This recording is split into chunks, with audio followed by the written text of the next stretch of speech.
al Instituto Notarial de Derecho Internacional Privado del Colegio Notarial de Cataluña. Pues hoy comenzamos un nuevo acto. Hemos tratado diferentes cuestiones en este año y medio que llevamos en funcionamiento. Y bueno, sobre todo hemos tratado temas de familias, pues bueno, el régimen económico matrimonial, divorcio, separación, cuándo somos competentes internacionalmente los notarios, cuál es la ley aplicable. También hemos tratado el tema de los alimentos, la pensión compensatoria, los pactos en previsión de ruptura matrimonial. Hemos también tocado jurisprudencia en materia sucesoria. Pero hoy vamos a entrar en un tema nuevo que teníamos no abandonado, voy a decir, porque tampoco llevamos tanto tiempo, pero bueno, que es un tema que es muy interesante, es el Reglamento Roma I en materia de obligaciones y contratos. Ya tratamos alguna pincelada en el último acto donde hablamos de la instrucción de la Dirección General de 2019 en materia de la Ley de Contratos de Crédito Inmobiliario. Pues no sé si recordáis o, bueno, los que no estuvierais, pues os lo recuerdo, que el supuesto del contrato del préstamo hipotecario sometido por las partes a una legislación extranjera, acreedor y deudor eran extranjeros, no residentes, y hipotecaban un bien inmueble en España. Y la Dirección General dijo que sí que se debía aplicar pues el tema de la transparencia material, nuestro acta previa, en este tipo de contratos. Un tema que hablamos y que incluso podemos tratar porque hablamos de las normas internacionalmente imperativas y por esa vía se podía entender la doctrina que estableció la Dirección General. Y bueno, pues hoy vamos a tratar solo el tema de obligaciones y contratos, Reglamento Roma I. Creo que eso es un tema muy interesante para todos nosotros. Creo que no le damos la importancia que tienen las notarías y yo creo que este acto va a ser muy clarificador. Bueno, y como siempre nos acompañan en el Instituto Notarial de Derecho Internacional Privado pues nuestras dos doctoras en Derecho, pues Cristina González Belfus, de la Universidad de Barcelona, y Beatriz Añoveros Terradas, de SADE, que bueno, pues gentilmente pues siempre nos lo explican magníficamente todo. Y yo pues os doy las gracias de nuevo por estar con nosotros y explicarnos esta materia tan interesante que es el Derecho Internacional Privado. Pues nada, sin más dilación os doy el paso, Cristina y Beatriz, y bueno, pues adelante. Pues muchísimas gracias, Pablo, y muchísimas gracias a los asistentes. Como ya ha dicho Pablo, vamos a hacer una sesión sobre un instrumento que es el Reglamento Roma I, del que alguna cosita habíamos comentado, pero nos pareció, a raíz precisamente de ese comentario de la instrucción que ha dicho Pablo, que era interesante tener una visión más general del reglamento. Y bueno, hablando con Cristina de cómo podíamos plantearlo, nos pareció que lo más idóneo era hacer una presentación general con una perspectiva práctica y teniendo en cuenta una de las sentencias que quizá ha tenido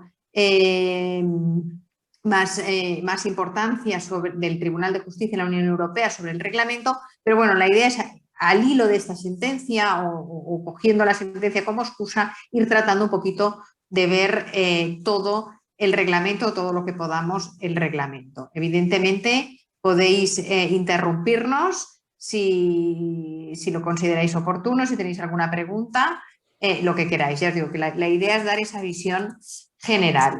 Esperad, a ver.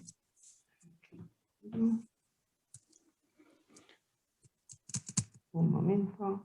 Muy bien. Tenemos un PowerPoint que nos ha puesto Beatriz. Sí, y ya lo no sé por qué. siguiendo. No me deja. No te deja. No.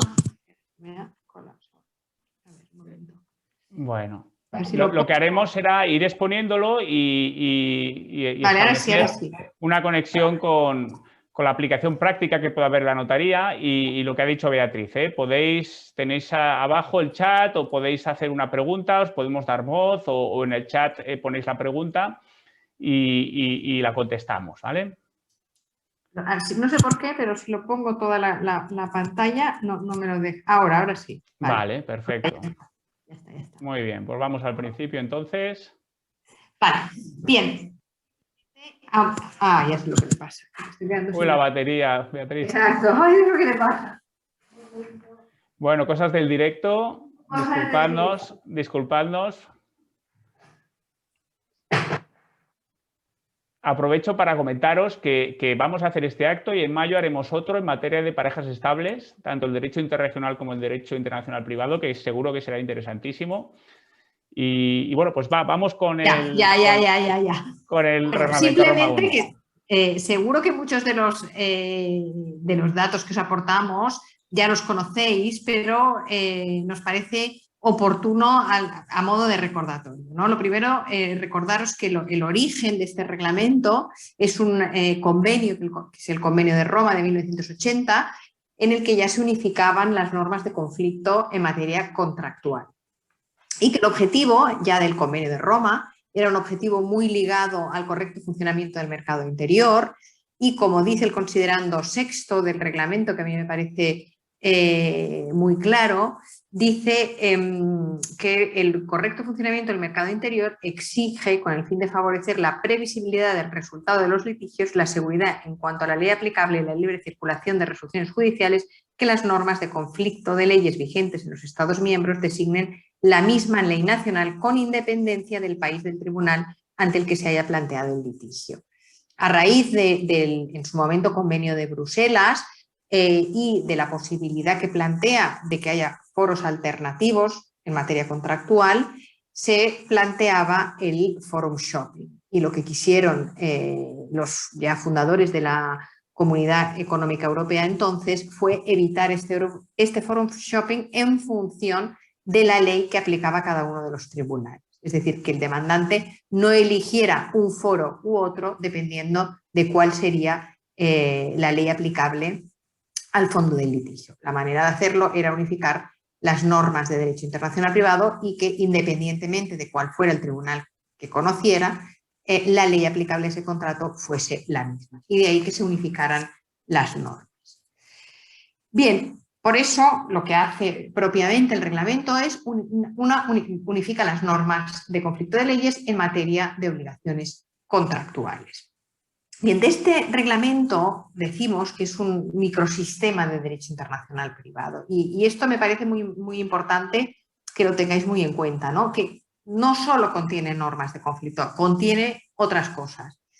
Sí contiene normas de conflicto generales, que las veremos, que es la autonomía de las partes fundamentalmente y el artículo 4 en defecto de esa autonomía. Luego prevé normas de conflicto específicas para determinados tipos contractuales, fundamentalmente contratos en los que hay una parte débil y para los que la autonomía de la voluntad y la regla del artículo 4, las reglas generales, no acaban de funcionar bien. Luego prevé, y si habéis leído la sentencia Nikiforides, os sonará mucho, prevé la entrada de normas de policía internacionalmente imperativas del foro fundamentalmente, también del estado de ejecución, que ya lo veremos en el artículo 9. Luego hay determinadas normas específicas para algunas cuestiones como el consentimiento y la validez material, la validez formal, la incapacidad y otras normas específicas. Y luego también contiene, por eso decimos que es un microsistema, porque no solo contiene la norma de conflicto, sino también la norma que aplica o que soluciona los problemas de aplicación de esa norma, como son la calificación, el conflicto móvil, reenvío, orden público y remisión a estados plurilegislativos. Evidentemente todo no lo vamos a poder ver. Cristina se centrará fundamentalmente en este último apartado, ¿no? Bueno, en esta última norma, la remisión a estados plurilegislativos, porque evidentemente en España es un tema con el que podemos encontrar con bastante frecuencia. Yo esto quería comentaros, Beatriz, tenemos una de esto de estados plurilegislativos, a ver si nos da tiempo. Hace unos meses hubo una resolución de la Dirección General del Ministerio de Justicia y otra de la Dirección General de Derecho e Entidades Jurídicas de Cataluña, contradictorias, que a lo mejor lo podemos comentar sobre lo que entendían por la condición resolutoria explícita. Vale. La Dirección General del Ministerio de Justicia entendió que era un tema obligacional y que podían elegir por el 10.5 del Código Civil la norma de derecho común, y la Dirección General de Derecho aquí entendió que no, que era un tema real y que se aplicaba el artículo del Código Civil de Cataluña en materia de condición resolutoria explícita. Y fíjate, dos resoluciones contradictorias sobre el mismo tema. Te lo digo porque a lo mejor les interesa luego a los compañeros cuando entre Cristina vale. ¿Vale? Perdona, vale, perfecto. Nada. Bien, Al aproximarnos a cualquiera de los instrumentos de la Unión Europea, una de las cuestiones más importantes es saber el ámbito de aplicación, ¿no? Saber a qué situaciones se aplica. Y aquí siempre solemos distinguir entre el ámbito de aplicación territorial, el personal, el material. Bueno, esto es un tipo de razonamiento que siempre debe realizarse, ¿no? Respecto del territorial, aquí yo quizá destacaría dos cosas. Uno, que en este caso, sabéis que Dinamarca, Irlanda y el Reino Unido tienen regímenes especiales y en este caso, en el caso del reglamento Roma I, Dinamarca no hemos hecho ningún acuerdo con Dinamarca, por tanto Dinamarca no es un Estado miembro, ¿de acuerdo? ¿Esto qué significa? Esto lo tenéis en el considerando 46 y esto significa que los jueces daneses, cuando se les plantea la determinación de la ley aplicable en contrato internacional, ellos siguen aplicando el Convenio de Roma del 80, no aplican el Reglamento Roma I. Desde la perspectiva del juez español o de la autoridad española que tenga que aplicar Roma I, para determinar la ley aplicable en contrato internacional relacionado con Dinamarca, nosotros sí que aplicamos Roma I, ¿de acuerdo? Porque ya sabemos, y luego lo volveré a comentar, que Roma I es un reglamento universal o de carácter erga omnes y que se aplica aunque la ley resultante sea la ley de un Estado tercero. Otro punto que no está en el PowerPoint, pero que he pensado que os podía interesar, es qué ha pasado con el Reino Unido. Porque, claro, el Reino Unido ya no es considerado Estado miembro. En su momento lo era, o sea, tanto Reino Unido como Irlanda sí que utilizaron el régimen que ellos tienen, que es el opt-in, y formaban parte del Roma I, pero desde 31 de diciembre de 2020, pues Reino Unido ya no es Estado parte. Pero en este caso es uno de los supuestos en los que el Reino Unido ha como nacionalizado el reglamento, lo ha incorporado en derecho interno, por tanto, los jueces ingleses sí aplican Roma I, ¿de acuerdo? Lo aplican, lo han incorporado a su ordenamiento y lo van a continuar aplicando. Sí que es verdad que han hecho algunas modificaciones, pero en las que no me voy a detener, ¿no? Pero básicamente el régimen es el mismo, con lo cual, tanto desde la perspectiva del juez inglés como desde la perspectiva, que ya lo hemos dicho, del juez español, ante una situación o ante un contrato vinculado al Reino Unido, en ambos casos se sigue aplicando Roma I. En el segundo, en el caso de la autoridad española, lo haría igualmente, aunque el Reino Unido no hubiese decidido incorporarlo, sería el mismo tratamiento que con Dinamarca. Pero en el caso de los jueces británicos, de los jueces ingleses, van a continuar aplicando un régimen muy, muy similar a Roma I, ¿vale? Después, dentro del ámbito de aplicación personal, ya lo he dicho, es un reglamento universal, todos los reglamentos en materia de ley aplicable lo son, que implica que la ley designada por el reglamento se aplicará, como decía, aunque no sea la ley de un Estado miembro. Bien, aquí lo que decimos, la conexión relevante en este caso no es ni la nacionalidad de las partes, ni el domicilio de las partes, ni el lugar.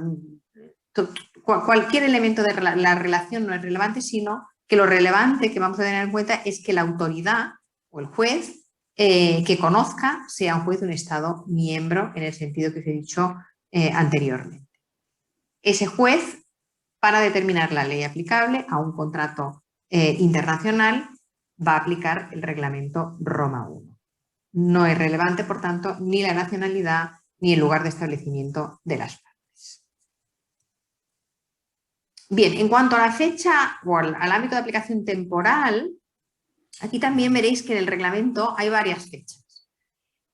El artículo 29, bueno, utiliza una fecha de entrada en vigor, que es julio del 2008, y luego el artículo 28 utiliza otra fecha, que es la fecha de aplicación, que es el 17 de diciembre de 2009. La fecha que debéis retener es esta, el 17 de diciembre de 2009. Es bastante frecuente que, y esto ya lo hemos dicho en alguna otra ocasión, que entre la fecha de entrada en vigor del instrumento y la fecha de aplicación del instrumento haya un tiempo. Ese tiempo se da a los estados para que adapten su derecho, ya sea procesal, ya sea derecho sustantivo, a lo que establece el reglamento.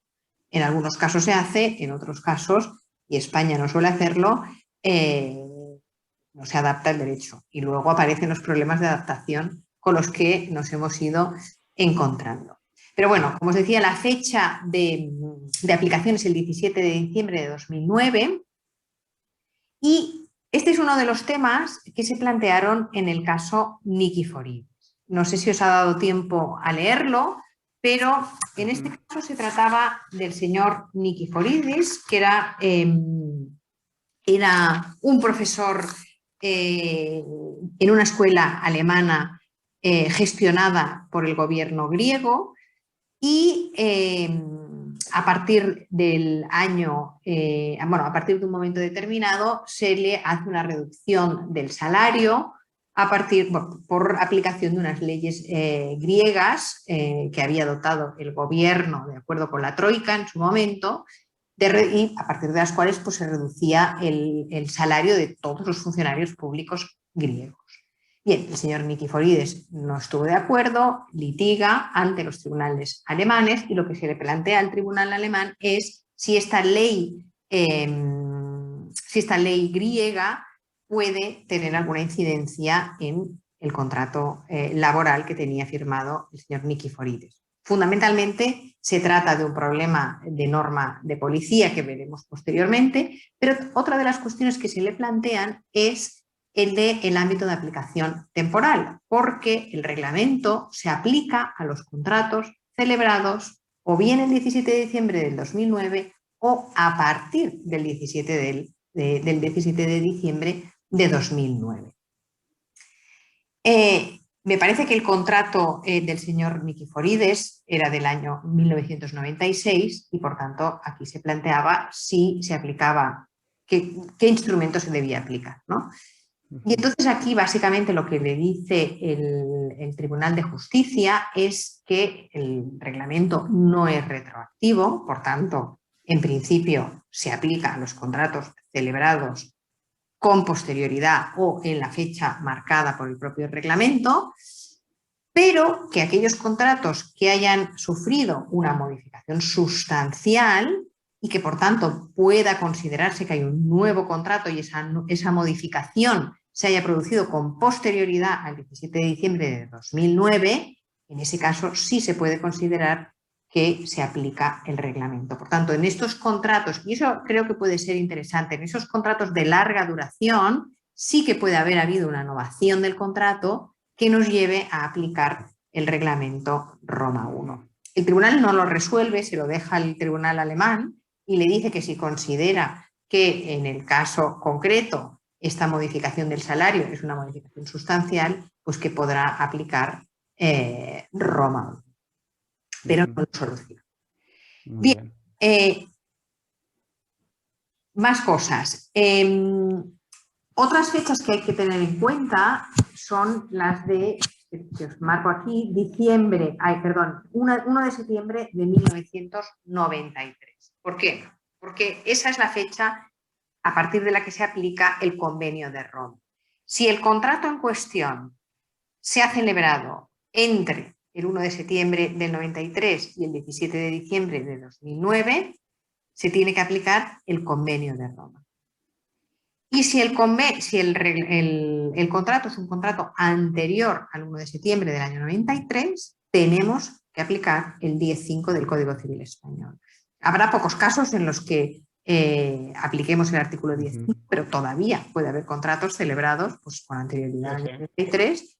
De hecho, a mí hace relativamente poco se me hizo una consulta precisamente sobre esto. Un contrato, de hecho, llevaba 30 o 40 años y bueno, ¿qué norma de conflicto se aplicaba? Por tanto, hay que tener en cuenta esas fechas y ver que si es anterior al año 93, pues hemos de recurrir al artículo 10.5 del Código Civil y no aplicar el reglamento. Muy bien, muy bien. Nosotros a veces, Beatriz, esto se me ocurre sobre todo en nuestros casos en los préstamos hipotecarios, que a veces realizamos novación, puede ser un préstamo hipotecario anterior al 2009. Al 2009. Y hagamos una novación, hay un elemento transfronterizo, los prestatarios son extranjeros o incluso la entidad acreedora puede ser extranjera y han hipotecado un bien inmueble en España. Claro. Pues se me plantea eso, aplicaría el Convenio de Roma, pero oye, si esa novación es una... Me recuerda el caso Nikiforidis, si esa novación afecta sustancialmente al contrato, pues a lo mejor ya tengo que aplicar el reglamento Roma 1, entonces. Pues seguramente, seguramente. Incluso te puedes plantear, bueno, dependiendo de si has elegido la ley aplicable, si no, bueno, es que Sí, las hombre. normas claro, es un dato importante porque las normas del convenio y las normas del reglamento, sobre todo cuando las partes no han elegido el derecho aplicable, varían. O sea, sobre todo el artículo 4 y el 9 también, el 9 y el 7 del convenio de Roma son diferentes, entonces el régimen puede cambiar, con lo cual creo que es algo importante a tener en cuenta, ¿no? Si Hay que estar alerta. hay una innovación, hay que estar alerta. Muy bien. Cristina, ¿quieres seguir tú con la internacionalidad y la aplicación?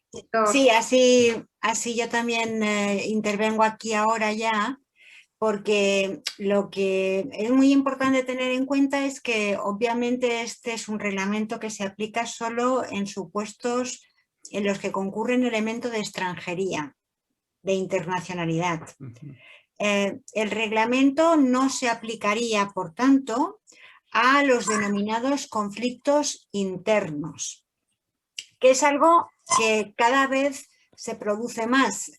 Nosotros estamos acostumbrados a que el ámbito tradicional de los derechos forales era sucesiones y régimen económico matrimonial, pero ahora, por ejemplo, tenemos en el Código Civil de Cataluña un régimen en materia de obligaciones y contratos diferente del que existe en el Código Civil. Por tanto, fácilmente nos puede ocurrir que tengamos un contrato interno porque todos los contactos son dentro de lo que sería el Estado español, pero con heterogeneidad, que no sepamos si se aplica el Código Civil o el Derecho Civil de Cataluña.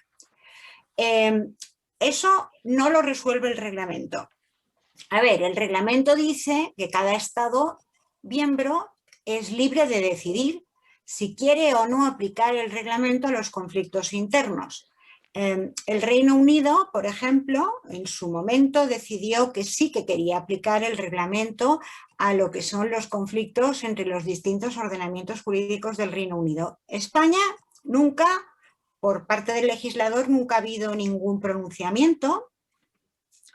En la doctrina sí que hay voces que dicen que preconizan que se debería aplicar el reglamento también a los conflictos internos. Yo creo que lo dicen porque el 10.5 ha quedado obsoleto, es un precepto que viene del año 74, de una época en la que no había pluralidad de legislaciones en España como la que tenemos ahora. Pero bueno, la verdad es que la jurisprudencia nunca ha acogido la tesis de que se pueda aplicar el reglamento a los conflictos internos. No hay sentencias que hayan adoptado esa posición que se ha defendido en la doctrina. Por tanto, bueno, pues cuando el conflicto es interno, nos tenemos que ir al 10.5 del Código Civil o, como antes planteabas, en relación a la controversia esta en la que discreparon la Dirección General de la Red de Entitats Jurídicas y la Dirección General. Claro, primero hay que hacer una calificación, es decir, ver si el tema es un tema de obligaciones y contratos o es un tema de derechos reales.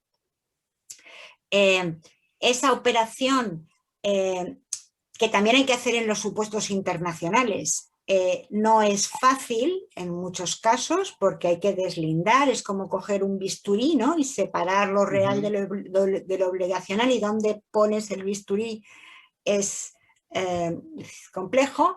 Y bueno, pues la regla es en los supuestos internos o nos vamos al 10.1 y al 10.5, y en el caso de los casos internacionales nos iríamos al reglamento Roma 1 para los aspectos obligacionales y al 10.1 para los reales, porque en materia de derechos reales no hay normativa de la Unión Europea. Efectivamente. O sea, eso yo lo quiero dejar claro a los compañeros, que a veces para hacer tenemos una escritura y solo hay una norma de conflicto en esa escritura, ¿no? Una compraventa, pues a lo mejor pactan someterla a la normativa extranjera, pero claro, el aspecto obligacional, el ex contractus, iría por Roma 1, pero la mutación jurídico real de cuando se transmite la propiedad, etcétera, iría por el 10.1 del Código Civil, de ley, o sea, y luego la capacidad por el 9.1 y la representación por el 10.11. O sea, que una escritura puede tener muchas normas de conflicto que visitar, ¿no? Muchos. Exacto. Sí. Y es más, hay muchas de estas normas de conflicto que cuantas más normas de conflicto, más sofisticado es el sistema, más difícil es la operación de calificación.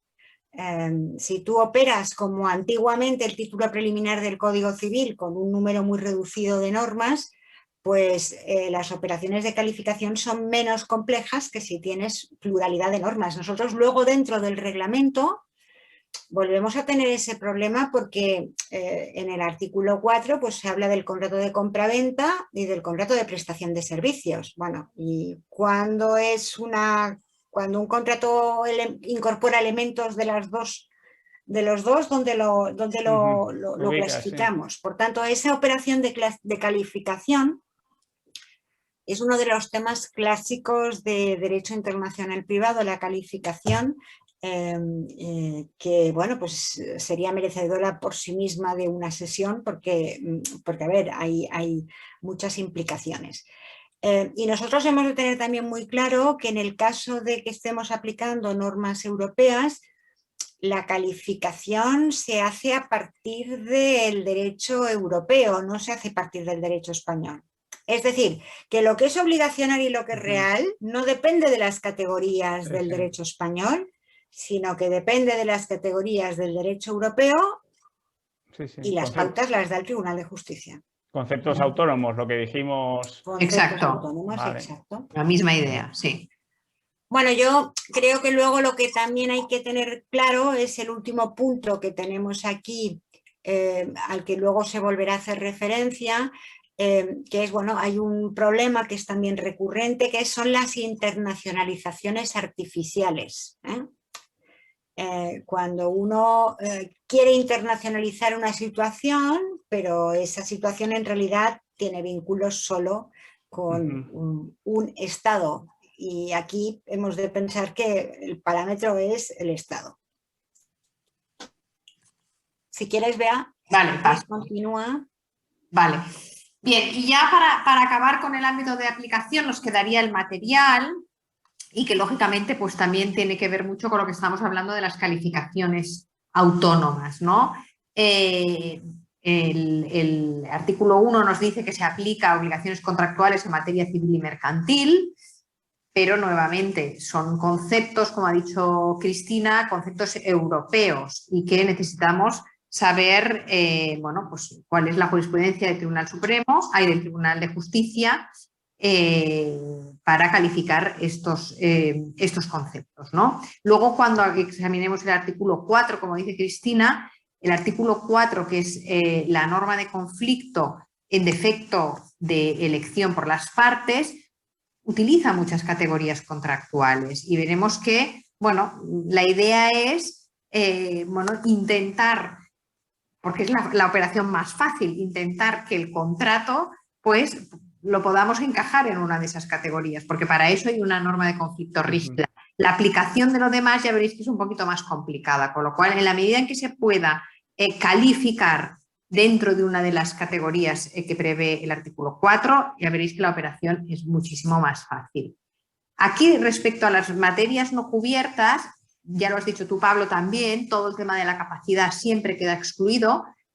Ya habéis visto que la categoría es muy amplia, ¿no? Obligaciones contractuales en materia civil y mercantil, esto cubre muchísimas cosas. Yo he subrayado dos que me parecía importante que tuvierais en cuenta, que es el estado de la capacidad de las personas jurídicas que quedan fuera, salvo una cuestión muy concreta que es del artículo 13, que es la excepción de interés nacional, y luego que tú nos habías comentado, Pablo, que todo el tema societario también nos interesaba mucho, pero el tema, todo el derecho de sociedades y todo esto queda fuera también del Roma, ¿no? ¿De acuerdo? Con lo cual, también podríamos dedicar otra sesión porque no son otras normas las que funcionan. De hecho, sobre esto ha habido mucho desarrollo jurisprudencial. En el Tribunal de Justicia no hay tampoco un reglamento en materia de derecho societario y el desarrollo ha sido más bien jurisprudencial por parte del tribunal.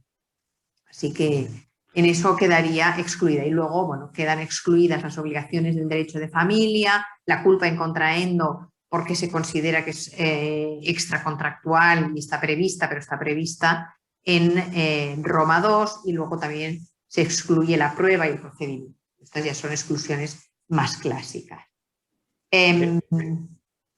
Del tema de capacidad, ¿lo vais a tratar luego el principio de interés nacional?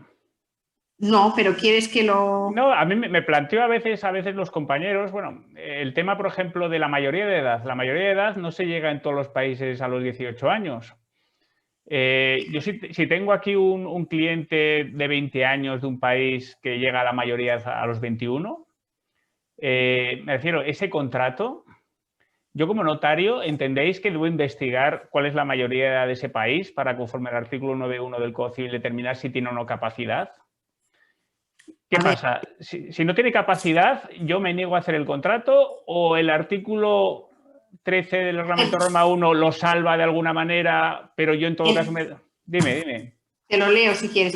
Lo que dice el artículo 13 es una excepción clásica precisamente para casos así, ¿no? En el que muchas veces de buena fe tú no sabes que la persona que está contratando es incapaz según su ley nacional. ¿Vale? Cada vez hay menos ordenamientos jurídicos que prevén, pero sí que es verdad que hay determinados contratos que no pueden celebrarse. Y lo que dice el artículo 13 dice: en los contratos celebrados entre personas que se encuentren en un mismo país, por tanto tiene que ser un contrato entre presentes, las personas físicas que gocen de capacidad de conformidad con la ley de ese país, en ese caso sería España, ¿no? Porque lo estarían celebrando aquí, podrán invocar su incapacidad resultante de la ley de otro país si, dice, en el momento de la celebración del contrato, la otra parte hubiera conocido tal incapacidad o lo hubiera ignorado en virtud de negligencia por su parte. Por tanto, que en principio lo que se está protegiendo también es el mercado. Y por tanto, aquí, a no ser que hubiese una negligencia, hombre, claro, si han ido a un notario... Claro, eso es por lo que te lo digo. Yo, por ejemplo, me he visto... Yo creo que no la puedes aplicar, Pablo. No. Por eso, yo he visto que en está Honduras... previsto para proteger al cocontratante. El señor que le entra un menor de edad a su tienda y compra... Pero tú... Esto es bastante divertido porque la excepción de interés nacional tiene una raíz histórica en el siglo XIX y era un menor de edad mexicano que compró joyas para una querida que tenía y luego resultó que era menor de edad. Cuando llegó el momento de pagar dijo: yo soy menor de edad, no puedo pagar. Y entonces, a ver, eso protege a la otra parte, pero yo entiendo que si va al notario... Claro, el notario sí. El notario tiene, porque si no será negligencia, ¿no? Por su parte. Claro. No, y yo, por ejemplo, mira, ayer estuve mirando, vi que en Honduras la mayoría de edad, no sé si lo veis en la Wikipedia, supongo que está bien, no lo sé, era 21 años. A mí viene un hondureño a vender algo, una cosa, yo qué sé, o a comprar. Yo como notario no me puedo refugiar en el artículo 13, no, tengo que investigar y decir, oye, tú no tienes capacidad.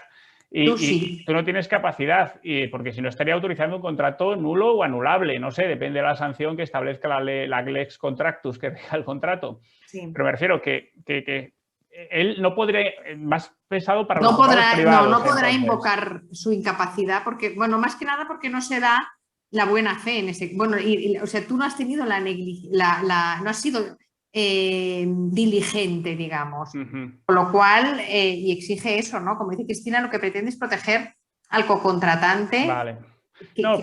Es muy difícil saber esto. Ya. Cuando en España la edad es 18...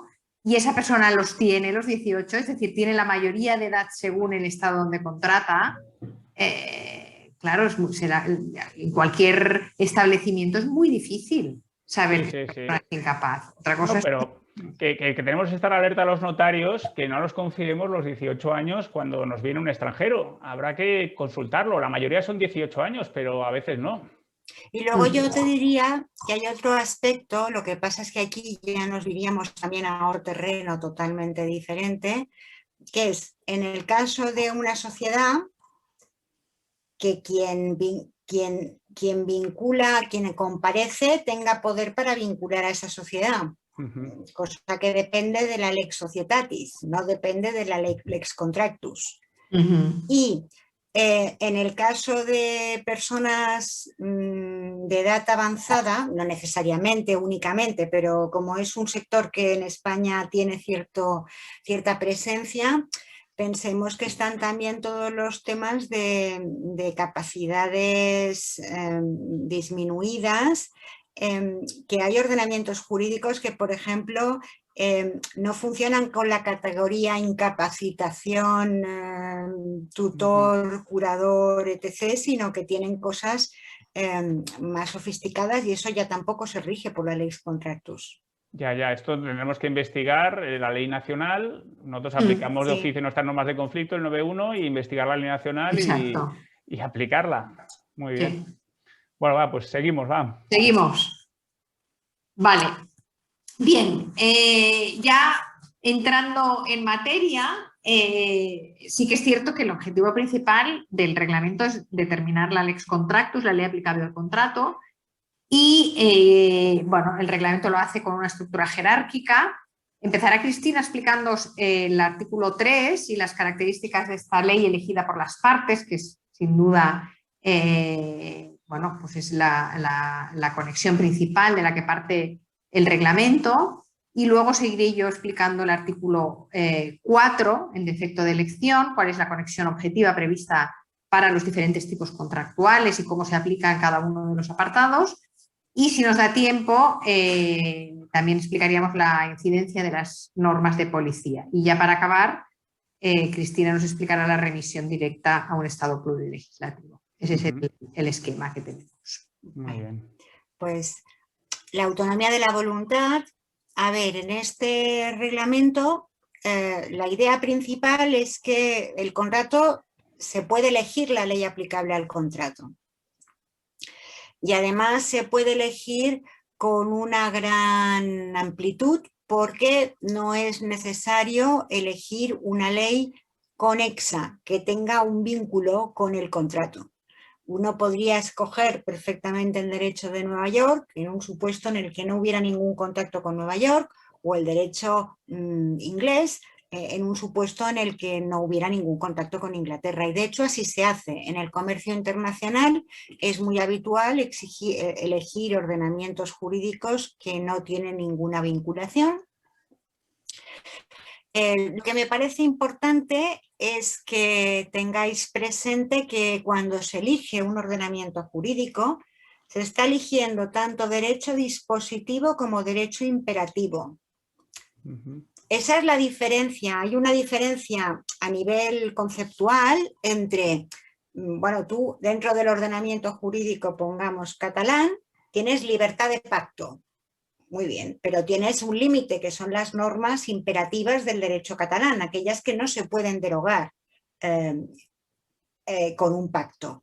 Cuando tú eliges la ley aplicable, saltas por encima de las normas imperativas. Por tanto, tú puedes elegir el derecho, pongamos por caso, francés, y de esta manera, en un principio, no te desvincularías de las normas imperativas del derecho catalán, salvo que estas normas imperativas fueran unas normas que llamamos internacionalmente imperativas. Y estas normas internacionalmente imperativas serían un núcleo duro de principios que reflejan lo que sería el orden público del foro. Por tanto, tienen que ser ya principios realmente estructurales del derecho español, muchas veces con anclaje constitucional. Bien, podéis elegir, por tanto, cualquier ordenamiento. Yo ya sé que seguramente los notarios, como en general todos los operadores jurídicos tienen mucha preferencia por elegir el ordenamiento jurídico propio por aquello de que es el que uno conoce. Hay estudios empíricos sobre qué ordenamientos se eligen y lo que se ve es que, bueno, pues la posibilidad de elegir cualquier ordenamiento se utiliza de manera muy limitada porque la gente acaba eligiendo dentro del ámbito de lo conocido. Pero bueno, yo creo que es interesante planteárselo porque aquí en realidad hay muchas posibilidades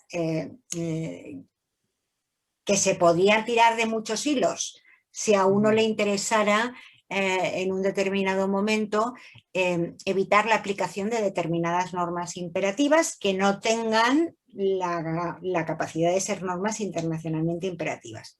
Sería cuestión de estudiarlo y de ver, ¿no?, si a uno realmente le conviene o no le conviene. Elección de ley. En principio la elección puede ser expresa, es lo idóneo. El contrato contiene una cláusula en la que se elige la ley aplicable. Normalmente en los modelos de contratos internacionales que se manejan y que tienen mayor solvencia, los de la Cámara de Comercio Internacional, etcétera, se propone la inclusión de una cláusula de arreglo de controversias y otra cláusula de ley aplicable. Y va un poco a la par. Si tú te decantas por el arbitraje, puedes elegir la lex mercatoria o los principios generales del derecho del comercio internacional, mientras que si te decantas por la jurisdicción y eliges los tribunales alemanes, ponemos por caso, el reglamento, que es lo que aplicarán los tribunales alemanes para saber cuál es la ley aplicable, te obliga a elegir la ley de un Estado. Por tanto, no se puede elegir la lex mercatoria o los principios generales del derecho del comercio internacional, o mejor dicho, esa elección solamente surtirá efectos en el interior del ordenamiento jurídico estatal que rija. Bien, cuidado ahí, porque hay un error que es muy común, que es elegir, por ejemplo, si tú eliges el derecho de Estados Unidos o el derecho de España, lo más probable es que esa elección acabe siendo ineficaz. ¿Por qué? Porque en materia de contratos no existe un derecho de Estados Unidos. Y en materia de contratos, en España, pues tenemos también diferentes regímenes en diferentes ordenamientos que todos son españoles. Por tanto, aquí se plantea ya el tema de los ordenamientos plurilegislativos. A ver, el reglamento lo que te dice es que cualquiera de los ordenamientos jurídicos subestatales a estos efectos funcionaría como si fuera el ordenamiento de un Estado. Es decir, que uno podría elegir el derecho catalán, o el aragonés, o el Código Civil común, o el Código Civil español. Pero si elige el derecho español, no habrá manera de saber cuál es el que rige. No lo podemos salvar de ninguna manera porque se ha elegido algo que no existe. De hecho, Cristina, intervengo para explicar una anécdota porque precisamente sobre esta cuestión me pidieron a mí, bueno, un bufete muy importante español tenía muchísimos contratos, pero muchísimos contratos con una cláusula. No lo había redactado él, el bufete, la cláusula, pero le venía sometiendo a las leyes españolas. Esa era la cláusula tipo.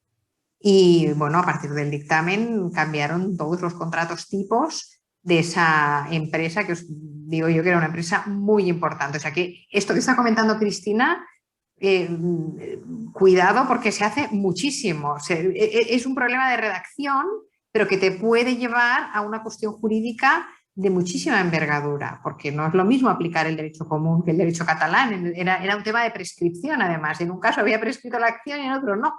Con lo cual era un tema súper importante. Y bueno, era exactamente lo que estabas contando. O sea que... Sí, sí, es muy importante este tipo de cláusulas cuando se ponen en los contratos, asegurarse de que la cláusula está bien redactada, porque evidentemente tiene que ser explícita. Hay también una posibilidad de elección tácita de la ley aplicable. Y a ver, esto de la elección tácita de la ley aplicable es un terreno muy resbaladizo. ¿Por qué?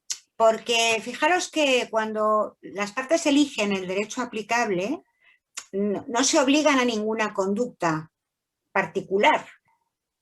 Por tanto, ¿cómo deducimos que eligieron el derecho aplicable? Pues bueno, tenemos que lo tenemos que deducir de los términos del contrato o de las circunstancias del caso. Y aquí hay una diferencia entre el Convenio de Roma y Roma I. Roma I ha endurecido, ha elevado el listón. Exige que esté claramente demostrado de los términos del contrato. Y claro, ahí yo, como estábamos aquí también explicando anécdotas, yo también tuve una vez un caso que era muy interesante, porque efectivamente eran unos contratos para la explotación de unos complejos hoteleros que estaban en Mallorca, y todos los implicados, todas las partes eran alemanas y habían hecho los contratos sus abogados alemanes, que yo creo que no cayeron con que este era un caso internacional, por aquello de que Mallorca casi lo consideran propio. Y bueno, pues no dijeron nada sobre la ley aplicable al contrato. No dijeron nada sobre la ley aplicable al contrato y bueno, pues claro, es ambiguo.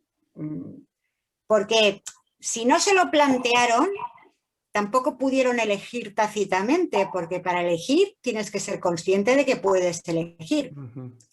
Por tanto, es un terreno muy resbaladizo, y de hecho en España tenemos jurisprudencia, por un lado de la Audiencia Provincial de Barcelona, en la que se admite la elección de la ley aplicable a partir de la referencia a algunas disposiciones del derecho de un Estado y de términos jurídicos que se utilizan en el contrato que son de ese Estado. Y luego la Audiencia Provincial de Palma de Mallorca, que es en este caso del que yo os hablaba, en el que, bueno, pues en virtud de lo mismo, no se llegó a valorar que sí que existía elección de la ley aplicable. Por tanto, ¿cuál es el consejo? El consejo es que esto se tiene que decir de una manera clara, porque si no, entramos en el terreno de la especulación. ¿Aquí qué pasó? Pues era también un tema de prescripción. Si se aplicaba el derecho alemán, la acción había prescrito, y si se aplicaba el derecho español, no. Por tanto, había un interés en un momento de conflicto muy, muy grave y bueno, pues al final dependía de una valoración hecha por el tribunal que como es un terreno resbaladizo, no hay una certeza de que vaya a apreciar la elección de la ley aplicable. Por eso que os digo, de que si te lo planteaste, ¿por qué no lo pusiste? Yo, Cristina, te voy a poner un ejemplo nuestro, las notarías, a ver qué os parece. Una compraventa de un inmueble, por ejemplo, situado aquí en España, Barcelona, por ejemplo, venden unos alemanes, compran unos alemanes, el dinero se paga todo en Alemania. No fijan en la escritura la ley aplicable al contrato. En principio, creo que lo diréis luego, en principio, si no hay elección, se aplica la ley del lugar de ubicación del inmueble.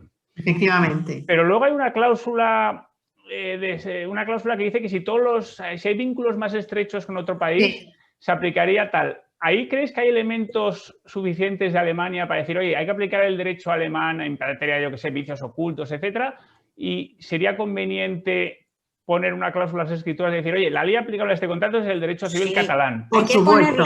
Hay que ponerla, siempre. De hecho, el ejemplo, no sé tú, Cristina, pero yo el ejemplo con el antiguo convenio de Roma y las presunciones, que era similar, pero yo ponía un ejemplo parecido al que has dicho tú, Pablo. O sea, que sí que era cierto que el inmueble estaba en España, pero que todo lo demás se situaba en Alemania o en cualquier otro país, ¿no? Y que bueno, ahí... Aparte, hemos de pensar que en realidad son varias fases. La primera fase es, a pesar de que no dicen nada, han elegido la ley aplicable.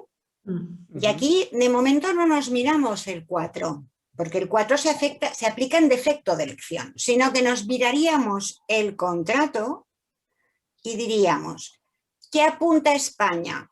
Que el inmueble está en España. Pero no estamos en derechos reales, porque estamos hablando de aspectos obligacionales. Por tanto, yo podría deducir que es aplicable el derecho alemán a partir de términos que se utilizan en el contrato y a partir de un cúmulo. Cuantas más cosas cosas vayan a la dirección del derecho alemán, perfectamente. Y luego no nos engañemos.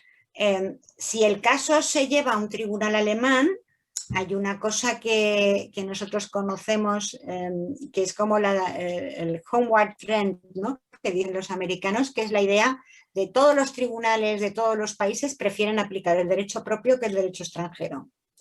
Por tanto, esto si tú lo llevas a un tribunal alemán, que lo puedes hacer porque estamos hablando de una disputa contractual, no sobre derechos reales, pues igual el tribunal alemán tendrá como cierta inclinación a pensar que rige el derecho alemán.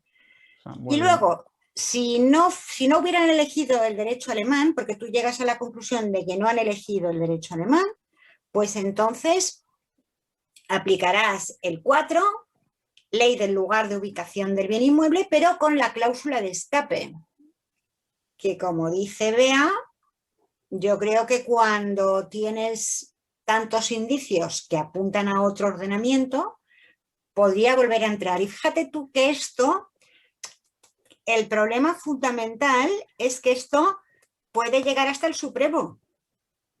O sea, que conviene a los compañeros decirles, oye, cuando tengáis... No lo dudéis.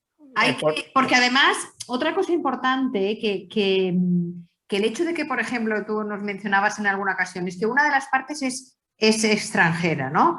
Tiene nacionalidad, la que sea. Bien, eso sí que te convierte la situación o el contrato en internacional y por tanto te permite elegir. Entonces, teniendo en cuenta todo lo que ha dicho Cristina, obviamente, de que en algún caso quizá es recomendable mirar el contenido en derecho extranjero por si interesa más, pero si no, te va a dar muchísima más certeza que elijas el ordenamiento jurídico aplicable, en cualquier contrato además, en cualquiera. O sea que, porque como dice Cristina, la libertad es muy amplia. Aquí solo hay ciertos contratos, como hemos dicho, que tienen un régimen especial y que quizá también os interesaría algún día hacer una sesión, porque me imagino que contratos de consumo también tenéis muchísimos, ¿no? De particulares. Muchos de esos contratos pueden ser considerados de consumo y el régimen es diferente, porque esa imperatividad, por ejemplo, que nos comentaba Cristina, pues las normas simplemente imperativas, aunque la ley aplicable sea otra, se siguen aplicando. Tú no puedes no aplicar el derecho imperativo del lugar de residencia del consumidor y eso también es un régimen diferente y hay que conocerlo. Pero sí, claramente el consejo es...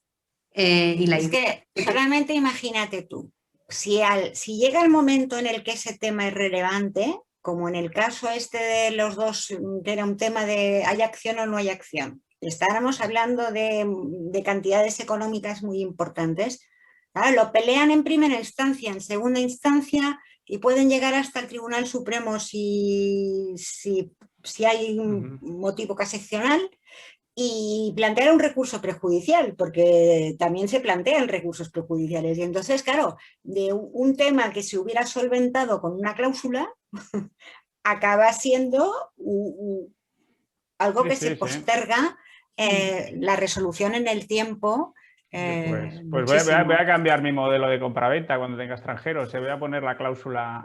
Me habéis convencido, me habéis convencido. De verdad, Pablo, no lo dudéis. Sí. Y yo te lo extendería a todo tipo contractual, porque ya verás que, a ver, si el contrato entra dentro de uno de los 8 tipos, vale, pero aún así tienes la cláusula que tú has mencionado, esa cláusula de escape, que, a ver, que no es fácil tampoco aplicarla por parte del juez, pero bueno.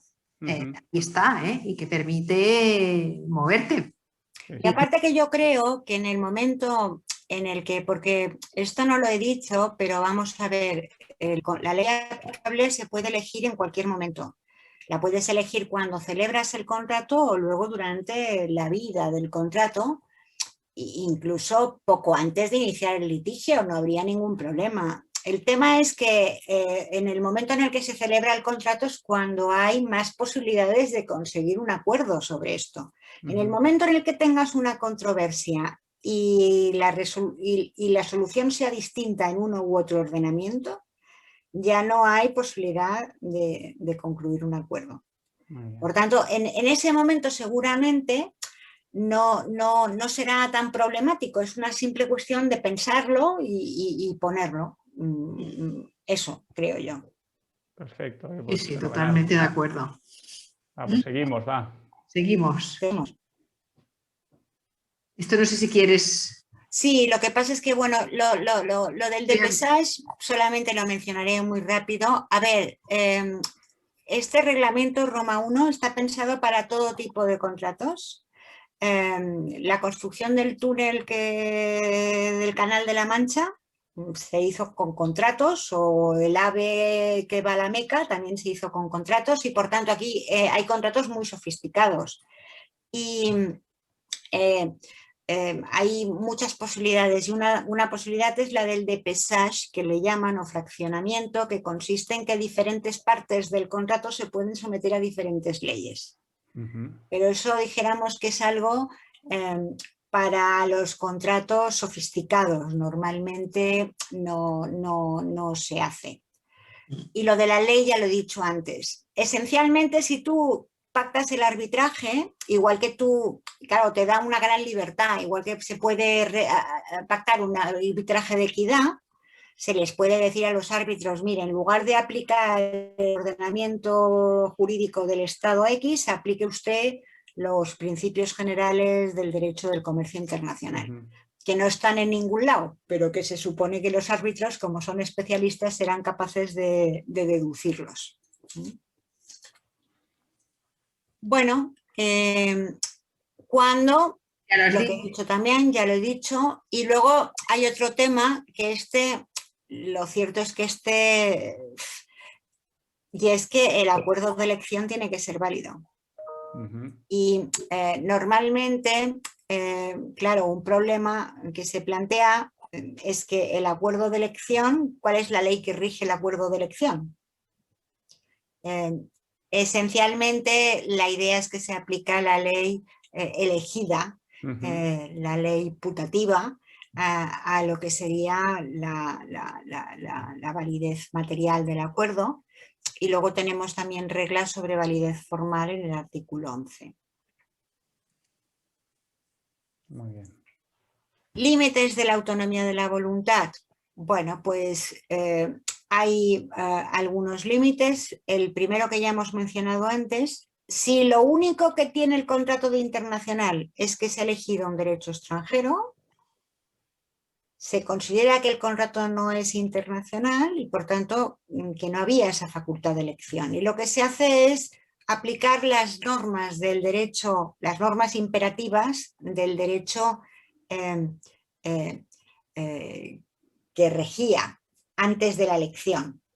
Si yo tengo un contrato que todos los puntos de contacto son con Francia y elijo el derecho belga, muy bien, puedo haber elegido el derecho belga, pero para lo dispositivo, lo imperativo se sigue rigiendo por el derecho francés. También hay, y ahí hemos tenido también jurisprudencia muy importante, cuando lo que se quiere es eludir no las normas imperativas nacionales, sino las normas imperativas europeas. hemos tenido jurisprudencia sobre todo en relación a los contratos de agencia, que la ley del contrato de agencia o el régimen jurídico de los contratos de agencia es una normativa armonizada, y lo que es la indemnización por clientela que se prevé, esto es algo que no está previsto en todos los ordenamientos jurídicos del mundo. Y por tanto, ha habido casos en los que el contrato era europeo en el sentido de que todos los vínculos eran con Estados miembros y se había elegido el derecho de Nueva York para eludir la indemnización. Y aquí lo que se hace es aplicar como sanción las normas imperativas europeas. Otros límites, contratos de parte débil, cuidado, contratos de parte débil, ya lo ha dicho Bea, consumo es otro planeta. Los contratos de consumo tienen un régimen especial en el reglamento y además hay mucha normativa europea sobre el consumo en general, con lo cual esto queda fuera, no se rige por esto que hemos dicho, no se puede elegir la ley aplicable con tanta libertad. Luego están las normas imperativas y luego está la cláusula de orden público internacional que también se puede utilizar una vez ya se haya probado el contenido del derecho extranjero, si hay algo en el derecho extranjero que repugna. A ver, yo estoy viendo la hora, ya veo que no nos va a dar tiempo a terminar, pero hay casos muy interesantes, por ejemplo, este que se vio en Mallorca, ¿no? De la aplicación de la ley Helms-Burton, que son unas normas que se promulgaron en Estados Unidos para evitar el comercio con Cuba, bueno, que afecta, ¿no? De repente a algunas empresas españolas. Por tanto, a ver, límites los hay, pero lo más importante o el mensaje que creo que ha de quedar muy claro es que hay que elegir la ley aplicable.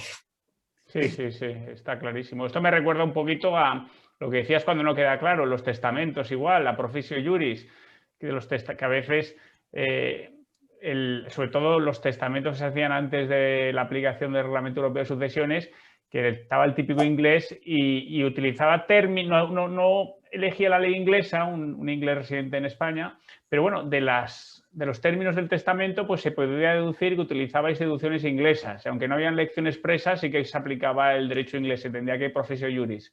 Pues claro. es un poquito igual, si utilizas a lo mejor... El problema está en que lo tiene que valorar otro. Claro, no, aquí está el tema. Yo creo que vosotros tenéis esa función, ¿no? Sí, dar certeza, dar seguridad jurídica y obviamente pues, claro. Pues hay que animar a elegir. Yo os ponía antes el ejemplo de la compraventa esta, pero por ejemplo se me está ocurriendo, hay una sentencia creo de esto, un préstamo hipotecario.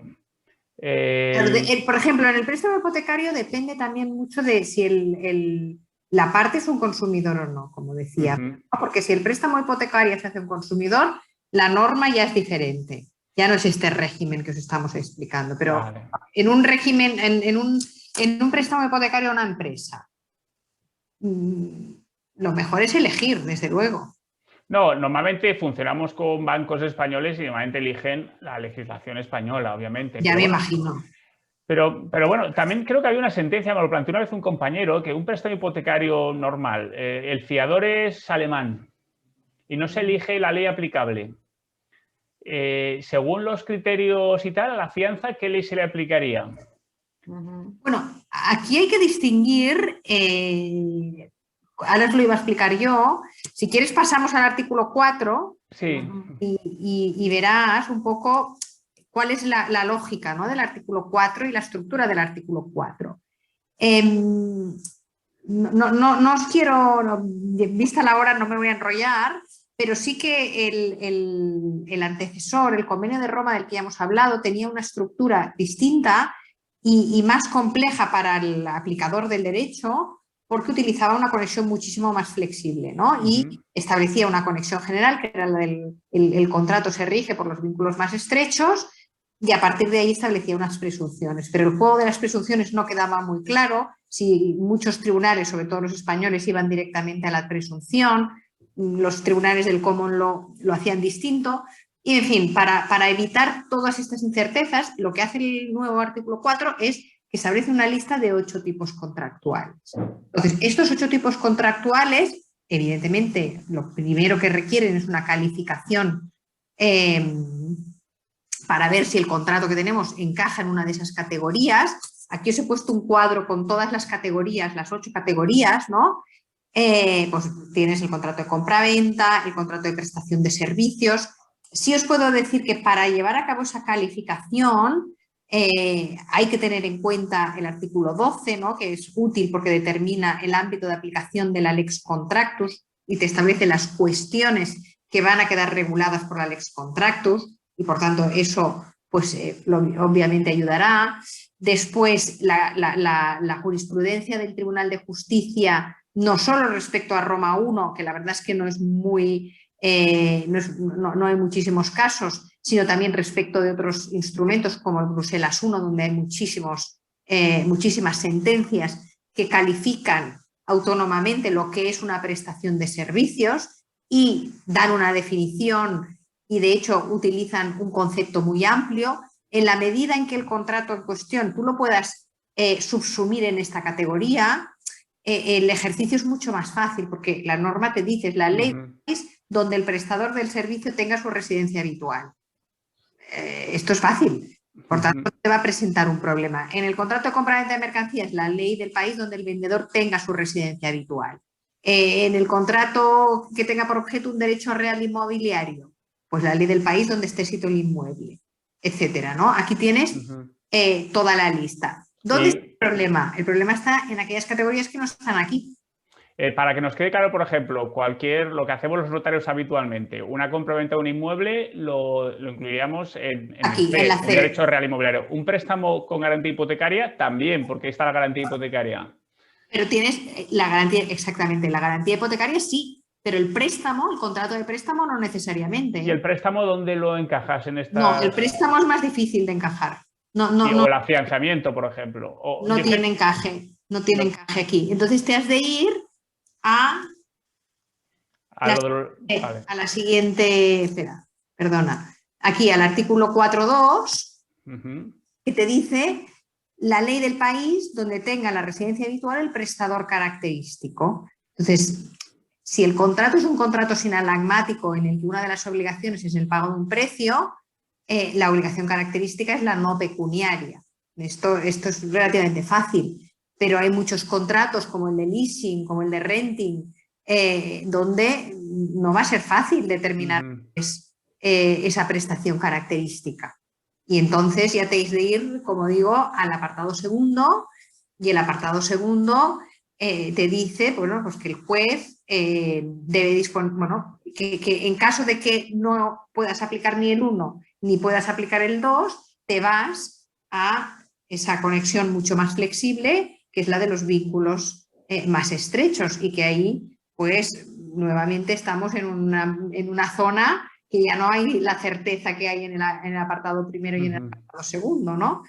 La solución, pactar, porque es que el por mucho que yo ahora de la Unión Europea, cuando se le ha criticado porque se dice, bueno, esta regla de la prestación característica o la regla de los vínculos más estrechos es excesivamente abierta, dice, el objetivo de la regla no es conseguir certeza, porque esa ya la pueden conseguir las partes pactando la ley aplicable. El objetivo es localizar el ordenamiento jurídico más relacionado con el caso. Por tanto, fíjate tú que la certeza la tienes que conseguir a través de la elección de la ley aplicable. Sí, exacto. Sí. Está claro. Y eso es lo que creo que vosotros, la función que tenéis es esa, ¿no? El asegurar certeza a las partes y no dejarlo a todo ese ejercicio que estamos viendo ahora, que al final es un ejercicio complejo, y es un ejercicio que no te va a dar una seguridad 100% de cuál es la ley hipotecaria, hay la ley aplicable a un contrato de renting o a un contrato de leasing. Es que hay que ver. Aparte es de pensar que hay muchas veces en las que, claro, los contratos acaban siendo atípicos, ¿no? y son el nombre que le pongas no es lo definitivo. Sí, Y al final pues dices, bueno, ¿esto qué es? ¿Una compraventa o una prestación de servicios? Hay un clásico que es cuando la empresa suministra, no solamente compra el producto, sino que ha suministrado los materiales y las pautas para confeccionarlo, etcétera, etcétera. Bueno, ¿estamos todavía en una prestación de servicios? ¿Estamos en una compraventa o ya es una prestación de servicios? sí, sí, Y sí. de esto hay muchísima jurisprudencia. Y las líneas, como siempre, son líneas, son zonas grises. Y esas zonas grises, pues depende. Es que incluso podríamos estarnos horas aquí analizando. Y incluso en ese caso hay que ir contrato por contrato. Hay que ver las prestaciones de las partes. Hay que ver cuáles son sus obligaciones. Porque cuanto más complejo es el contrato, evidentemente esta conexión de la prestación característica, bueno, la residencia habitual de la parte que realiza la prestación característica nos va a costar mucho más de determinar. Y por eso están las cláusulas del 4.3 y la de cierre, ¿no? Que nos permite pues, esa mayor flexibilidad. Y esa flexibilidad, como dice muy bien Cristina, el objetivo no es la certeza. La certeza se busca y se consigue a través del pacto. Muy bien. Pues esa es la lección que nos llevamos aprendida. Exactamente. Bueno, pues ¿alguna cosita más que creáis que es esencial o...? Yo creo que ya hemos tocado... Vale. ¿Qué hora es? Sí, 9:45. Yo creo que quizás el tema de las normas imperativas y las internacionalmente imperativas y el orden público y los contratos de parte débil donde todo esto tiene mayor incidencia, yo creo que valdría la pena verlo cuando estemos todos Muy frescos vale, en otra fenomenal. ocasión, porque, a ver, hemos de pensar que Roma I es el régimen general. Pero luego aquí no hemos querido entrar, pero luego hay otra normativa internacional, por ejemplo, compraventa de mercancías. Pues hay un convenio de Naciones Unidas sobre la compraventa de mercancías. ¿Cómo se relaciona el convenio de compraventa de mercancías con este reglamento? Si entramos en contratación electrónica, hay también reglas especiales sobre contratación electrónica. Por tanto, ya sería fantástico que pudiéramos en 3/4 de hora explicarlo todo, pero no. Me temo que es más complicado. Bueno, al menos el transmitiros la importancia sobre todo de que sean cláusulas claras. Y si queréis, para acabar, otra anécdota que le contaba yo a Cristina el otro día, el contrato de la comisión para la compra de vacunas.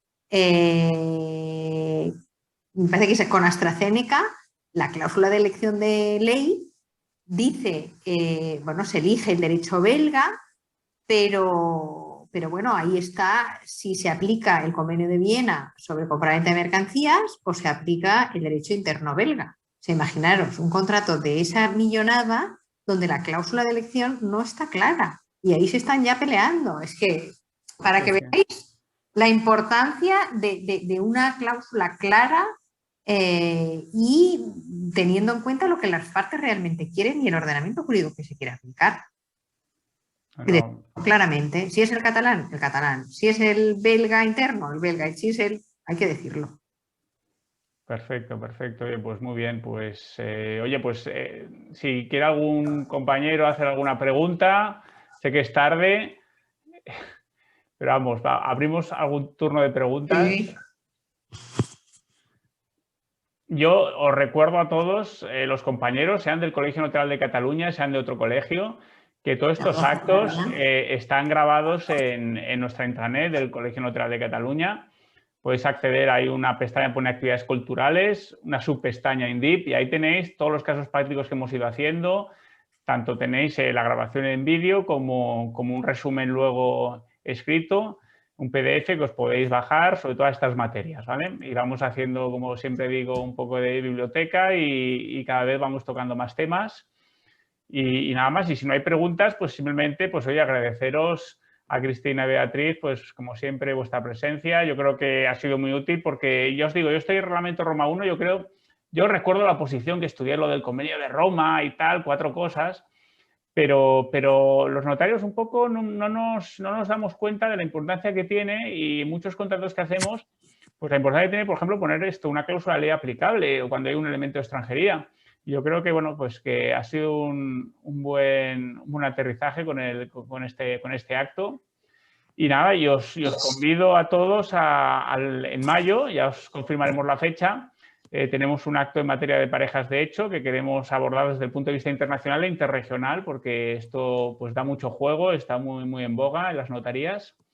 Y nada más, pues oye, pues muchas gracias a todos. Si no hay más preguntas, bueno, pues agradeceros a todos los asistentes. Gracias a vosotros.